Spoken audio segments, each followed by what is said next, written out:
Pemirsa, perkembangan digitalisasi perbankan di tanah air terus berkembang pesat seiring dengan kebutuhan masyarakat. Bank Indonesia atau BI mencatat transaksi digital banking tembus di angka 15.881,5 triliun rupiah di kuartal pertama tahun 2024. Pesatnya pertumbuhan digitalisasi perbankan juga dialami Bank Jateng.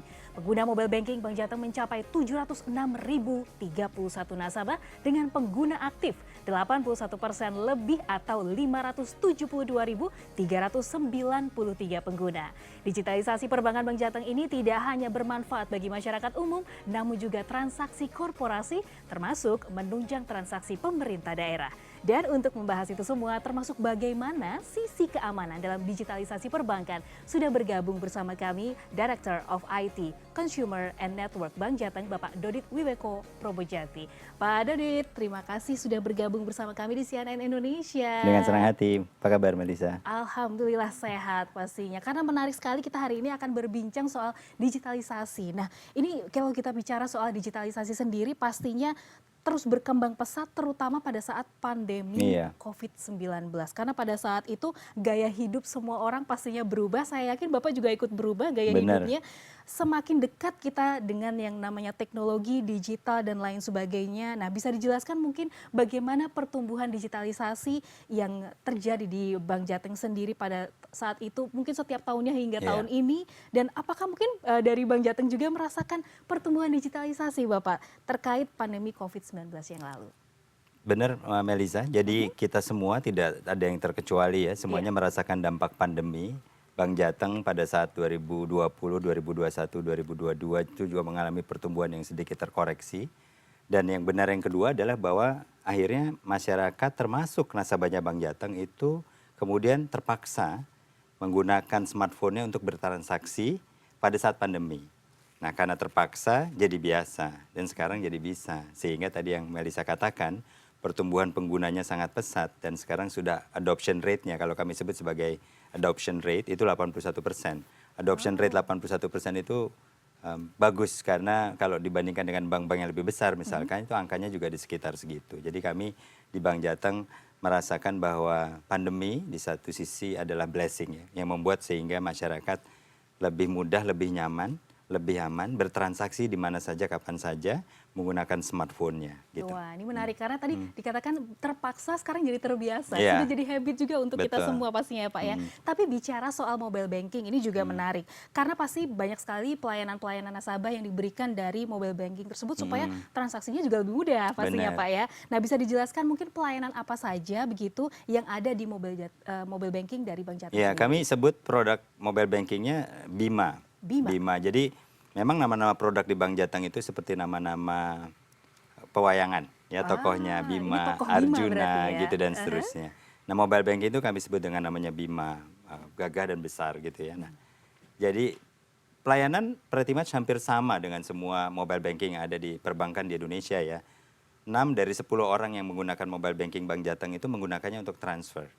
Transfer itu bisa transfer dengan rekening yang sama di Bank Jateng ataupun transfer ke bank lain. Nah, itu 60%. Sisanya juga yang luar biasa pesat adalah beli bayar. Apalagi menggunakan kris ya. Jadi QR Code Indonesia Standard yang sudah diluncurkan BI kan kita sekarang sangat nyaman kan. Untuk bertransaksi seperti apa nggak perlu ngeluarin dompet. Jadi lebih cepat, juga lebih nyaman gitu ya. Tinggal pakai scan di QR Code dan selesai gitu. Nah, jadi perkembangan transaksi yang beli bayar itu di Bank Jateng itu meningkatnya year on year itu sampai bulan Agustus kemarin dibanding bulan Agustus sebelumnya itu 4,6 kali lipat. Jadi tinggi. Nilai rupiahnya itu 76 miliar. Bagi kami di bank daerah nilai transaksi kris segitu relatively menggembirakan. Jadi itu artinya trennya positif. Dan masih banyak lagi kesempatan dan opportunity ke depannya. Wah, ini trennya positif karena kami juga mencatat pengguna mobile banking Bank Jateng ini besar dan terus meningkat. Pada Agustus 2024 sudah mencapai 706.031 pengguna. Wow, jumlah yang sangat besar Pak. Namun di sisi lain kalau kita lihat masih ada lagi 1.410.784 nasabah yang belum punya mobile banking. Nah, ini bagaimana? Apakah akan jadi PR tersendiri begitu bagi Bapak dan juga tim? Iya, pasti kami semua di Bank Jateng tujuannya supaya lebih banyak lagi yang punya Yang menggunakan ya? menggunakan. Jadi ada dua cara kan. Ya. Yang pertama cara intensifikasi. Artinya tuh di dalam. Oh dia sudah punya rekening-rekening produk-produk yang lain tapi kok belum menggunakan mobile banking. Mungkin dari sisi segmen customernya memang masih tradisional. Sehingga lebih nyaman menggunakan yang lebih misalkan harus senang ke ATM karena ingin bertemu orang, harus datang ke counter bank karena pengen ngobrol dan seterusnya ya.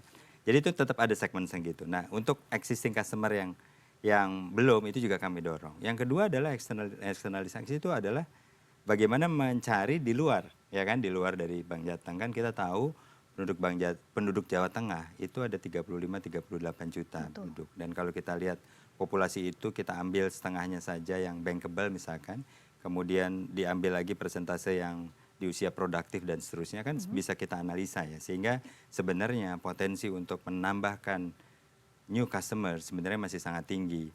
Dan caranya gimana? Ya tentunya cara-cara pemasaran atau marketing kan banyak ya. Terutama juga kerjasama dengan pemerintah kabupaten, kota, dan provinsi. Kerjasama dengan dunia pendidikan ya, di pelajar dari mulai usia dini sudah kita kenalkan dengan bagaimana menabung dan begitu dia sudah memiliki rekening, bagaimana kemudian transaksi keuangannya bisa lewat mobile banking dan seterusnya. Jadi baik intensifikasi maupun ekstensifikasi itu kami lakukan. Internal customers melalui juga new customer kita galakan bekerjasama dengan berbagai macam pihak sehingga akhirnya mereka bisa on board kepada Bank Jateng dan kita harapkan one day akan menjadi pengguna yang aktif seperti yang tadi 80% yang sudah menggunakan. Oke, gitu. baiklah. Mungkin kalau di sini saya melihat ada kenyamanan juga ya yang saat ini juga sudah dirasakan masyarakat baik itu secara digital ataupun datang langsung sebenarnya ya ke bank seperti itu. Nah, Pak mungkin boleh di-share lagi kepada kami mengenai banyaknya transaksi apa sebenarnya yang sudah digunakan oleh masyarakat di sana begitu. Yang paling banyak lalu yang kedua apa mungkin bisa di-share kepada kami, yang Pak? pertama tadi 6 dari 10 orang bertransaksi transfer. Transfer ya. nomor Transfer satu ya. itu nomor satu. Kemudian sisanya bertransaksi beli bayar. Gitu kan, beli bayar. Beli bayar itu macam-macam. Objek wisata, retribusi, ya, pajak, ya, taman wisata, kemudian top up dari electronic walletnya, gitu ya, dan banyak lagi, ya. Kita bicara utility ada PLN, ya, ada PDAM. Kita bicara telekomunikasi ada telepon rumah, ada mobile phone dan seterusnya. Sekarang ada internet, ada kabel TV dan seterusnya ya. Kita bicara pembayaran-pembayaran lain juga banyak sekali yang sudah bisa dilakukan. Pembayaran uang sekolah, mau SMA, mau universitas perguruan tinggi juga bisa dilakukan melalui Bima Mobile Bankingnya Bank Jateng. Wah, semua dalam satu genggaman berarti ya, ini betul. artinya Bapak 24 kali 7. Waduh, nggak ada berhentinya, nggak ada istirahat ya berarti ya. Tapi menarik juga Pak, kalau dilihat dari data yang kami kumpulkan juga, ini transaksi transfer di mobile banking Bank Jateng sudah meningkat 2 kali lipat lebih dibandingkan tahun sebelumnya. Wow, bahkan transaksi jual beli ini juga sudah meningkat 3,6 kali lipat dibandingkan sebelumnya. Ini angka yang fantastis kalau saya boleh bilang Pak. Apakah ini artinya manfaat memang sudah benar-benar dirasakan oleh para penggunanya seperti itu? Apakah bisa dikatakan ya emang lebih efisien menggunakan Bima ini berdasarkan biaya, lalu juga waktu dan transaksinya juga pasti aman? Iya, kalau peningkatan itu kalau Meliza kita tarik 3 tahun ke belakang waktu pandemi ya. Kemudian orang shifting dari bertransaksi yang sebelumnya transaksi paling dominan itu lewat ATM. Ya, sebelum pandemi. Begitu pandemi semua orang transaksi lewat mobile phone, lewat smartphone-nya. Jadi hanya masalah waktu bahwa transaksi lewat mobile banking akan melebihi transaksi lewat ATM. Dan di Bank Jateng sudah kejadian. Jadi sejak Maret tahun 2023 itu transaksi menggunakan mobile banking sudah melebihi transaksi melalui ATM. Itu artinya yang tadi Melisa bilang kan, bahwa orang akan nyaman, semakin nyaman bertransaksi menggunakan mobile bankingnya dan dia bisa melakukannya di mana saja, tidak harus keluar rumah ya. Sangat convenience dan karenanya memang pesat. Itu untuk yang mobile banking melewati transaksi ATM. Yang kedua kan tadi cerita tentang kris, beli bayar. Beli bayar tadi meningkat 3,6 kali. Kalau saya bilang ini ada dua sisi. Sisi pertama yang tadi adalah pengguna yang semakin dependent, tergantung pada smartphone-nya. Kalau kita tadi sempat ngobrol setiap hari, Melisa berapa lama ngecek handphonenya gitu. Kita bilang ini mungkin 8 sampai 9 jam. Dikurangi waktu tidur kita, waktu istirahat kita 8 jam katakanlah. Berarti sebagian besar dari waktu kita yang melek itu ternyata ngeliat handphone, ya kan? Nah, ini kan berarti segmen pertama tadi dari sisi pengguna. Nah, segmen kedua kenapa ini transaksi tinggi adalah dari sisi merchant-nya.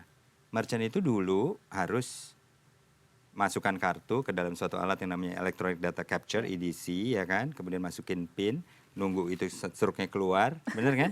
Betul. Tanda tangan dulu ingat Iya, nggak, masih betul. zaman tanda tangan ya, sebelum PIN-nya diterapkan. Sekarang coba gimana? Di setiap merchant sudah ada QR code dari mulai jajanan pasar yang hanya 15.000, 20.000 sampai restoran yang jutaan misalkan. Iya, Bill-nya tinggal scan QR code, langsung masukin PIN dan bayangin kecepatan transaksi pembayaran sekarang itu 10 mungkin 15 kali lebih cepat dari 5-6 tahun yang lalu. Wow. Inilah dua faktor yang saya bilang yang mendorong sebenarnya terciptanya kenaikan yang sangat signifikan di krisnya mobile bankingnya Bank Jateng. Oke, Gitu. baiklah. Terima kasih untuk penjelasannya Bapak, tapi jangan kemana-mana nih Bapak Dodit, karena setelah ini kita akan bahas lagi bagaimana digitalisasi perbankan yang tidak hanya bermanfaat bagi masyarakat umum, tapi juga korporasi, termasuk pemerintah daerah dalam bertransaksi. Lalu juga apa nanti manfaat digitalisasi perbankan untuk transaksi pemerintah daerah, kita akan bahas usai jeda berikut ini. Tetap bersama kami.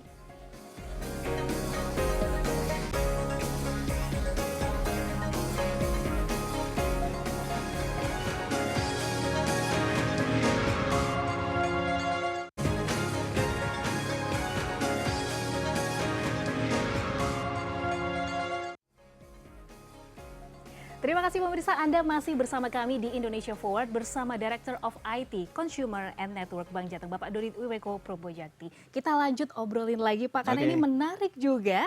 Bank Jateng ini kan bisa dibilang dimiliki oleh pemerintah Provinsi Jawa Tengah. Tentunya juga pasti punya banyak manfaat nih untuk Pemprov Jawa Tengah, khususnya terkait dengan digitalisasi perbankan. Nah, di sini berarti bisa dijelaskan atau tidak Pak kepada kami, Iya. apa saja manfaat digitalisasi perbankan yang sudah diberikan Bank Jateng untuk transaksi pemerintah daerah. Iya. Yang paling penting pemilik kita adalah pemerintah daerah Provinsi Jawa Tengah dan 35 kabupaten kota se-Jawa Tengah. Jadi ada 35 bupati dan wali kota yang juga adalah pemilik Bank Jateng. Kalau di total jumlah kepemilikan mereka 100%. Karena 51%-nya adalah pemerintah provinsi, 49%-nya adalah pemerintah kabupaten kota. Artinya kami sebagai Bank Jateng kan salah satu value kami kan adalah memberikan yang terbaik kepada pemegang, pemilik perusahaan kan, dalam hal ini kan pemerintah provinsi dan kabupaten kota. Jawabannya gini Melisa, kalau saya bilang sebenarnya tujuan dari kita berikan solusi pembayaran untuk pemerintah daerah itu ada dua. Yang pertama tentunya kewajiban kita sebagai warga negara yang dibantu oleh Bank Jateng, pembayarannya kemudian balik ke negara. Itu kan kita kan membayar pajak retribusi, pajak kendaraan bermotor dan seterusnya. Tapi tujuan keduanya saya pengen tekankan di sini Melisa, itu untuk meningkatkan transparansi juga. Ya, transparansi dan tata kelola. Jadi kalau kita dapat di satu sisi kita memenuhi kewajiban sebagai citizen yang baik gitu ya. Dalam hal ini Bank Jateng memberikan yang terbaik kepada pemiliknya. Tapi di sisi yang kedua kami juga meningkatkan yang namanya akuntabilitas, transparansi dan tata kelola. Ini membuat sehingga pembayaran-pembayaran tersebut dengan digitalisasi itu tidak banyak bocornya. Ya, kan sesimpel pembayaran yang tadinya kita di SPBU membayar cash beralih kepada cashless sehingga tidak ada transaksi uang tunai yang beredar. Betul. Itu kan salah satunya adalah benar-benar menutup rapat potensi-potensi kebocoran gitu. Dan karena kita paham ya bahwa itu rawan untuk segala macam fraud dan seterusnya. Jadi balik ke pertanyaan tadi bahwa kami bekerja sama dengan seluruh pemerintah provinsi, kabupaten dan kota di Jawa Tengah untuk meningkatkan elektronifikasi transaksi pemerintah daerah atau ETPD. ETPD ya. Jadi ETPD ini merupakan singkatan yang common lah kami di bank daerah dengan pemerintah daerah itu sudah sangat sering dengar ETPD gitu. Wow, menarik sekali. Tapi di sini tadi mungkin sempat dibahas sedikit retribusi, lalu Ya, ya, pajak begitu. Kita ingin tahu bagaimana lalu animo dari masyarakat sendiri begitu. Antusiasmenya seperti apa dalam transaksi ini, Pak? Ya. Yang pertama nggak bisa dilihat dari fisik kedatangan di cabang karena segala macam pembayaran retribusi tadi, pajak dan seterusnya udah bisa lewat Bima Mobile. Betul. Tapi tetap tidak mengurangi antrian orang tuh. Kalau Melisa datang ke cabang Bank Jateng di tanggal-tanggal muda, istilahnya Tetap tanggal rame muda, aja ini, Pak? tetap rame. Karena ada segmen masyarakat yang tetap pengen bayar, ketemu temennya ngobrol gitu ya. Tapi sebagian besar sudah shifting ke menerima mobile banking. Oke. Jadi artinya kalau ditanya bahwa transaksi itu banyak, walaupun lebih banyak sekarang melalui Bima Mobile. Mungkin saya bisa bilang 3/4 atau 3 dari 4 transaksi yang terjadi sekarang itu untuk pembayaran retribusi parkir, pajak dan seterusnya, retribusi taman wisata dan seterusnya itu dilakukan lebih dulu sebelum dia yang bersangkutan datang. Kalau kita ke taman-taman wisata sekarang kan kita jarang melihat lagi antrian. Iya, Kenapa? Orang betul. sudah pesan tiketnya secara online, bayar secara online, sehingga mereka kedatangannya udah lebih cepat. Dan itu kalau kebiasaan itu berlanjut, menurut saya Akan semakin cepat lagi nanti, Pak. semakin cepat dan akan semakin banyak productive time kita yang kita miliki ya Iya, untuk betul. kegiatan-kegiatan lain. Iya, Gitu. memang kalau saya lihat tadi seperti yang kita sampaikan juga di segmen pertama, ada kenyamanan yang Ya, dirasakan oleh betul. masyarakat juga mungkin harus datang offline begitu atau dilakukan secara langsung dari rumah ataupun dari mana Benar, saja. benar, Nah, benar. tadi kita sudah bahas ETPD ini dalam sisi pendapatan. Sekarang saya mau bahas lagi dari sisi pengeluaran pemerintah daerah seperti Oke. pembayaran gaji PNS, betul ya Pak ya? Nah, ini Benar. seperti apa ini Pak? Jadi memang kalau kita bicara elektronifikasi transaksi pemerintah daerah itu ada dua sisi, sisi pengeluaran dan sisi penerimaan. Ya. Nah, kalau tadi Melisa pertanyaannya, kan gajinya ASN, aparatur Betul. sipil negara semuanya kan disalurkan ke Bank Jateng. Nah, makanya bank daerah itu disebutnya regional champion, juara-juara daerah. Kenapa? Karena semua transaksinya emang lewat sana. Ya kan? Nah, kalau ditanya berapa besar transaksinya, gini aja, saya pengen memberikan kepada pemirsa juga bahwa ada sekitar 350.000 sampai 400.000 aparatur sipil negara yang itu gajiannya lewat Bank Jateng setiap bulan. Setiap bulan. Ya, Oke. tinggal dikalikan lah dengan rata-rata gajinya, bisa kebayangkan magnitude dari transaksinya. Nah, transaksi inilah yang tadi dibantu melalui digitalisasi sehingga nggak lagi tuh keluar lagi harus ke kasir kemana-kemana semuanya, sehingga di tanggal 1 jam 00.00 Iya. seluruh 400.000 ASN tadi sudah bisa menggunakan rekeningnya untuk gajiannya itu, termasuk tunjangan-tunjangan kinerja dan lain-lainnya itu menggunakan Bima Mobile Banking.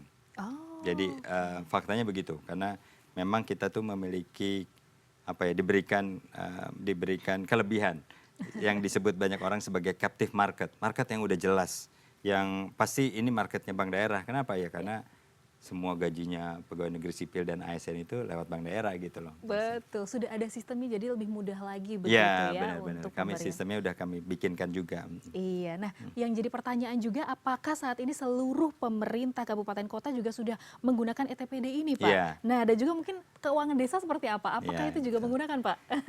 Jawabannya we're getting there. Memang saat ini baru 80%-an, tapi we are in the process untuk 100% gitu ya.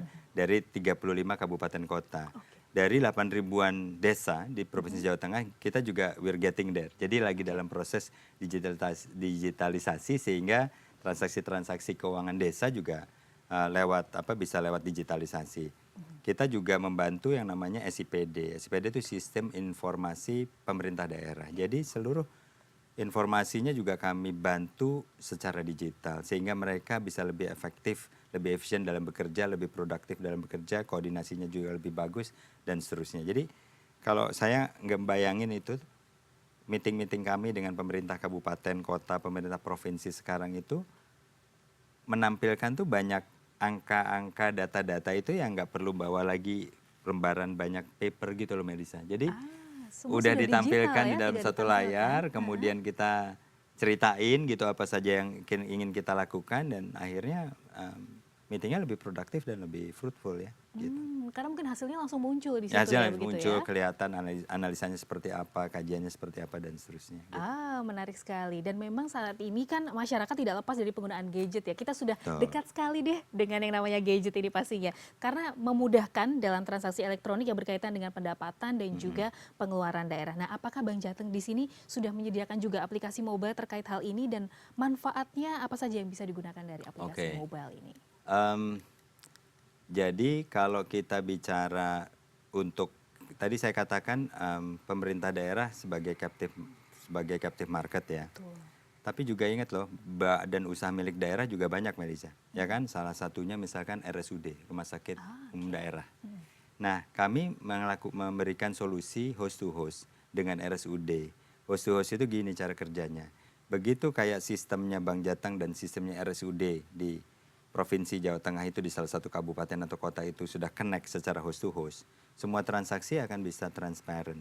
Jadi pemindahan atau transfer dari RSUD itu untuk membayar supplier misalkan, Iya, ya betul. udah nggak perlu datang ke teller, pindah transfer ke bank lain, nggak Iya. usah. Semuanya melalui PC atau Mhm. tablet yang dimiliki oleh bendaharawan RSUD atau PIC bagian keuangannya, kemudian berapa yang harus dibayar ke vendor, berapa dana yang masuk dari pasien atau dari customers yang datang dan Langsung berarti ya seterusnya, Pak ya? itu dilakukan kami sudah melakukan host to host dengan banyak sekali, tidak hanya rumah sakit umum daerah tapi juga perguruan tinggi negeri dan swasta yang ada di Provinsi Jawa Tengah. Oke, Jadi baik. memudahkan para mahasiswa, Mhm. para pelajar untuk kemudian membayar uang kuliah tetapnya UKT-nya dengan menggunakan Bima Mobile. Itu juga salah satu yang kami kedepankan di saat-saat ini ya. Karena kita tidak bisa kemudian memungkiri fakta bahwa semakin banyak demand atau keinginan dari masyarakat untuk semuanya tuh serba digital. Serba cepat juga Serba pasti. cepat juga. Baik, terima kasih untuk penjelasannya Bapak Dodi, dan pastinya masyarakat maupun pemerintah daerah di sini mendapatkan banyak manfaat dengan kehadiran digitalisasi perbankan. Dan tentunya setiap transaksi digitalisasi perbankan ini akan dilindungi oleh sistem keamanan. Nah, usai jeda kita akan bahas bagaimana sistem keamanan atau IT security yang sudah dilakukan oleh Bank Jateng. Kami akan bahas usai jeda, tetap bersama kami hanya di Indonesia Forward.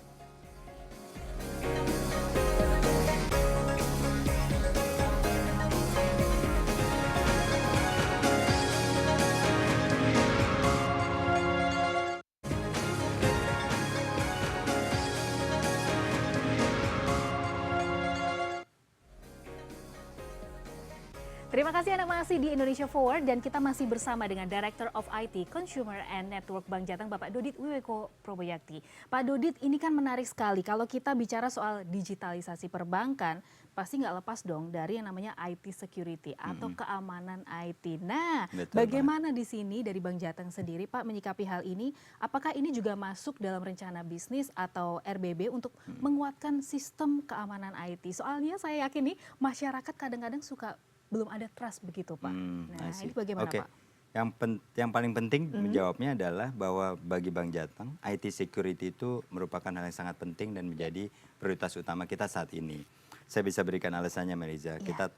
Kalau kita ngelihat data dari BSSN, Badan Standarisasi Cyber Negara, itu bahwa di tahun 2023 aja sudah ada 347 serangan cyber secara nasional, di mana financial services industry atau perbankan utamanya itu menjadi target top 3 besar. Jadi itu kan data yang membuat bahwa perbankan harus siap gitu, karena it's a matter of time aja pasti ada serangan.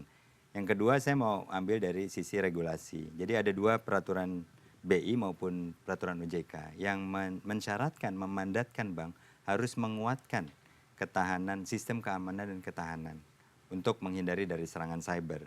Di PBI-nya sendiri tahun 2024, OJK dari tahun 2022, dan kedua-duanya itu menekankan pentingnya mempertahankan bank dari serangan cyber gitu. Nah, itu konteksnya jadi 2 itu, Melisa. Oke, sangat penting sekali Ya, begitu ya betul. berarti ya. Nah, di sini kita juga ingin tahu bentuk IT-nya sendiri, security IT-nya itu berarti seperti apa? Mungkin yang saat ini sudah dilakukan ataupun yang akan dilakukan lagi ke Oke. depannya. Rencananya begitu, Pak. Jadi kalau kita bicara, saya paling tidak bisa cerita tentang 3 atau 4 hal ya terkait dengan silakan. penguatan IT security ini.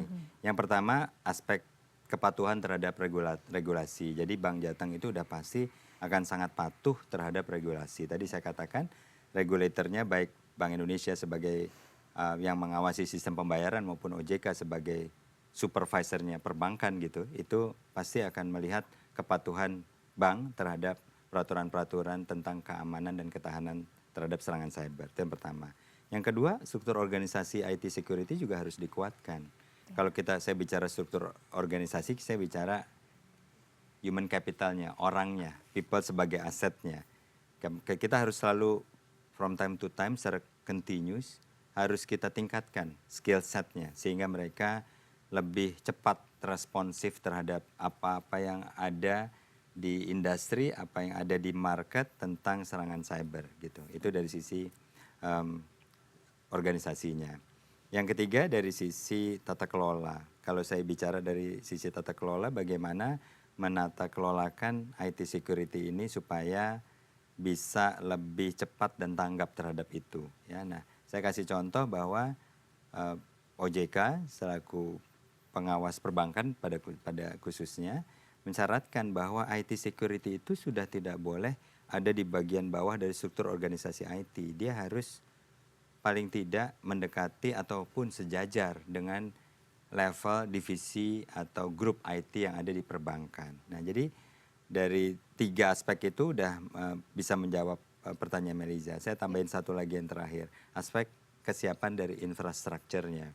Kesiapan infrastruktur IT itu kalau di Bank Jateng bisa ada 2 sisi, Melisa. Sisi produk dan sisi layanan. Sisi produk adalah bagaimana produk-produk IT security yang ada.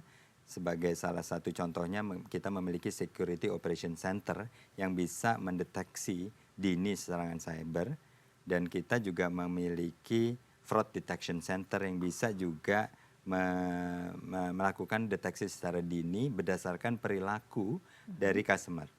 Misalkan gini lah, gampangnya supaya pemirsa ini gampang nangkepnya gitu ya. Gimana tuh? Gak mungkin ya, Kit Melisa transaksi dalam jarak 2 menit tapi di kota atau kabupaten yang jaraknya 90-80 kilo. Transaksinya dua-duanya dilakukan oleh Melisa gitu. Kan nggak mungkin dalam satu hitungan menit kok udah ada lagi transaksi secara fisik di tempat yang lain. Nah, dari situ kan pasti kedetek ini pasti yang satunya bukan Melisa gitu. Ya, nanti jadi itu bagian dari item-item yang kita sampaikan sebagai tadi saya kuatkan sebagai bagian dari produk. Services gimana? Ya kita mengadop layanan-layanan yang bisa memprotek kita dari serangan-serangan cyber. Kita tahu serangan cyber macam-macam ya, malware, ransomware dan seterusnya yang bisa masuk sampai setitik-titik endpoint yang terakhir-terakhir yang dimiliki oleh PC-PC atau laptop-laptopnya pegawai. Nah itu juga harus dijaga. Jadi Security Operation Center kita juga bisa akan mendeteksi serangan-serangan sampai di level endpoint atau di level PC atau gadget ataupun device-nya yang dimiliki oleh pegawai. Nah itu juga bagian yang penting untuk menjaga IT security. Nah mungkin kalau masyarakat itu taunya serangan cyber ya hacker begitu Pak. Nah ini yang kita paling tahu ya hacker. Nanti datanya dicuri, terus kayak gimana ya caranya untuk bisa menjaga data-data para nasabah. Karena ini kan penting sekali pastinya data-data yang harus dijaga begitu oleh bank. Dan juga treatment apa mungkin yang akan dilakukan oleh Bank Jateng jika hal seperti ini memang terjadi. Iya, paling penting buat seluruh pemirsa ya, bahwa yang mengetahui data pribadi adalah customer itu sendiri. Betul. Tidak pernah bank itu meminta data pribadi, apalagi meminta PIN untuk melakukan transaksi apapun. Jadi yang paling penting customer protection itu dimulai dari kewaspadaan diri sendiri. Bahwa ini data harus kita amankan, harus kita protect, tidak mungkin diminta oleh siapapun termasuk oleh bank. Itu yang pertama, jadi kan dari sisi. Nah untuk itu Bank Jateng kan melalui semua komunikasinya, baik melalui contact center, melalui communications yang ada di cabang, yang ada di ATM, yang ada di mobile banking. Kalau mau masuk login aja udah selalu diingatkan tuh hati-hati terhadap penipuan, hati-hati terhadap ini. Itu kan bagian dari bagaimana komunikasi kita untuk meningkatkan awareness terhadap itu. Nah setelah nomor 1 dan nomor 2 itu kita jalankan, nomor 3 ya harus dikuatkan di IT security-nya bank, termasuk di Bank Jateng. Tadi di pertanyaan sebelumnya kan saya contohkan tadi ada Security Operation Center yang sehingga iPad atau device-device-nya para pegawai ini kan diprotek. Ya. Contoh paling gampangnya adalah di disable portnya sehingga mereka tidak bisa nyolok sembarangan untuk mengimport apapun, program-program apapun. Nah, kemudian ada juga selalu mengupdate antivirus yang paling update misalkan yang selalu diberikan secara top down dari pusat sehingga seluruh device atau seluruh tablet ataupun PC ataupun laptop juga secara terus-menerus terproteksi. Nah itu hanya 3 dari sekian banyak sebenarnya contoh yang kami lakukan. Tapi pada intinya yang paling tahu tentang keamanan dari data nasabah dan nasabah itu sendiri. Karena itu kami di Bank Jateng tidak pernah berhenti untuk menyampaikan bahwa harus dijaga, apalagi sebentar lagi kita akan memiliki undang-undang pelindungan pelindungan, bukan perlindungan, pelindungan data pribadi, dan itu merupakan suatu breakthrough yang saya pikir dilakukan oleh pemerintah untuk memproteksi sebenarnya data privasi. Tadi kita bicara bagaimana gampangnya data kita itu dimiliki oleh siapapun, sehingga gimana kita bisa memfilter itu. Nah, kami di bank juga sangat merasa bahwa data nasabah adalah data yang sangat berharga, nasabah adalah aset yang sangat berharga, dan karenanya kita ingin memproteksi, dan bagian dari proteksi itu adalah bagaimana kita bersama-sama bisa memberikan manfaat yang bisa juga menguntungkan kedua belah pihak ya. Jadi bank mendapatkan benefit dari banyaknya nasabah, nasabah merasakan bahwa perbankannya adalah memberikan pelindungan, kenyamanan transaksi. Intinya itu. Oke, baik. Terima kasih Bapak Dorit Wiweko untuk seluruh penjelasannya. Sama-sama, Lengkap sekali dengan sudah senang diberikan kepada kami, dan semoga digitalisasi perbankan dari Bank Jateng ini juga bisa terus berkembang nanti ke depannya, bisa memberikan banyak lagi manfaat bagi masyarakat Jawa Tengah ya khususnya ya begitu ya, dan juga bagi seluruh pemerintah Provinsi Jawa Tengah. Dan demikian dialog kami hari ini di Indonesia Forward. Semoga bisa menjadi inspirasi bagi kita semua. Saya Melisa Gilbert undur diri. Terima kasih dan sampai jumpa.